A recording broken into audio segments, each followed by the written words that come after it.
नमस्कार बंधुरा ज्योत्स्ना रीतिकथाय आईटी नतून पर्वे तुम्हादेर सकलके स्वागत जानाई। बंधुरा आषाढ़ मासेर पूर्णिमा तिथिटी गुरु पूर्णिमा नामे परिचित। এই পূর্ণিমা गुरु एवं शिष्येर मध्य पवित्र बंधन और भक्तिर प्रतीक। ताहले बंधुरा आसो आजकेर पर्वे आमरा जेने निई 2025 साले गुरु पूर्णिमा कबे पालित हबे तार पूर्णांग সময়সূচি এবং এই পূর্ণিমার সম্পর্কে খুঁটিনাটি তথ্যাদি আজকে পর্বে জেনে নিই। যদি ভালো লাগে অবশ্যই শেয়ার করে দেবে, লাইক করে দেবে আর পাশে যে বেল আইকনটি রয়েছে তাতে প্রেস করে রেখে দেবে যাতে পরবর্তী ভিডিও নোটিফিকেশন সবার আগে তোমাদের কাছে পৌঁছে যায়। তাহলে চলো বন্ধুরা আজকে পর্বটি শুরু করা যাক। বন্ধুরা প্রতি মাসে একটি করে পূর্ণিমা তিথি থাকে যা সাধারণত মাসের শেষ দিনটিকে চিহ্নিত করে। হিন্দু ধর্মে পূর্ণিমা অত্যন্ত শুভ, তবে আষাঢ় মাসের পূর্ণিমা বিশেষ ধর্মীয় তাৎপর্য বয়ে নিয়ে আসছে এবং এটি গুরু পূর্ণিমা নামে পালিত হয়। এটি ব্যাস পূর্ণিমা বা বেদ পূর্ণিমা নামেও পরিচিত। গুরু পূর্ণিমা একজন গুরু এবং একজন শিষ্যের মধ্যে পবিত্র সম্পর্কের প্রতীক। এই দিনে মানুষ তাদের গুরুদেবের কাছ থেকে প্রাপ্ত জ্ঞান এবং নির্দেশনার প্রতি শ্রদ্ধা ও কৃতজ্ঞতা প্রকাশ করে। তাহলে আসো এখন আমরা জেনে নিই এই গুরু পূর্ণিমা কবে পালিত হচ্ছে।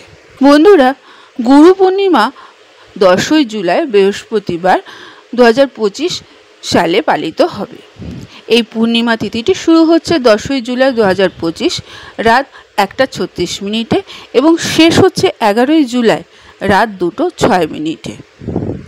এই পূর্ণিমা তিথিতে আবার কয়েকটি শুভ সময়ও তৈরি হয়েছে, যেমন ব্রহ্ম মুহূর্ত সকাল 4:10 থেকে 4:50 পর্যন্ত থাকবে। অভিজিৎ মুহূর্ত থাকবে 11:59 থেকে দুপুর 12:54 পর্যন্ত। বিজয় মুহূর্ত থাকছে দুপুর 12:45 থেকে 3:40 পর্যন্ত এবং গোধূলি মুহূর্ত সন্ধ্যে 7:21 থেকে 7:41 পর্যন্ত থাকবে। বন্ধুরা এই পূর্ণিমা যেহেতু একটা বিশেষ গুরুত্ব রয়েছে সেহেতু এর পূজা অর্চনারও বিশেষ গুরুত্ব রয়েছে। আষাঢ় পূর্ণিমার দিনে খুব ভোরবেলায় ঘুম থেকে উঠে স্নান করতে হবে, তারপর পরিষ্কার শুদ্ধ বসন পরতে হবে। আদর্শভাবে একটি পবিত্র নদীতে স্নান করলে খুবই শুভ ফল হয়, তবে যদি সম্ভব না হয় তাহলে গঙ্গা জলের ব্যবহার করে বাড়িতে স্নান করতে পারো। ফল, ফুল, ধূপ, প্রদীপ, জল এবং নৈবেদ্যের মতন সমস্ত প্রয়োজনীয় পুজোর জিনিসপত্র সংগ্রহ করে পুজোর জায়গায় একটি প্রদীপ জ্বালাবে এবং পূজা অর্চনা করবে। এই দিনে ভগবান বিষ্ণু ও দেবী লক্ষ্মীরও পুজো করা হয়। যদি পারো গুরু বা ইষ্ট দেবতারও পুজো করবে এই দিনে। এছাড়া গুরু পূর্ণিমায় বেদব্যাসেরও বিশেষ পুজোর ব্যবস্থা করা হয়ে থাকে অনেক জায়গায়।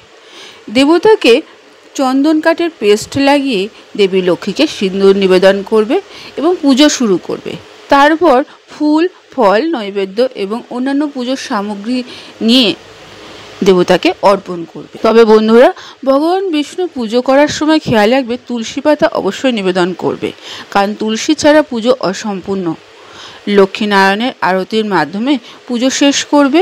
রাতে চন্দ্রোদয়ের পর চন্দ্র দর্শন ও পুজো করবে।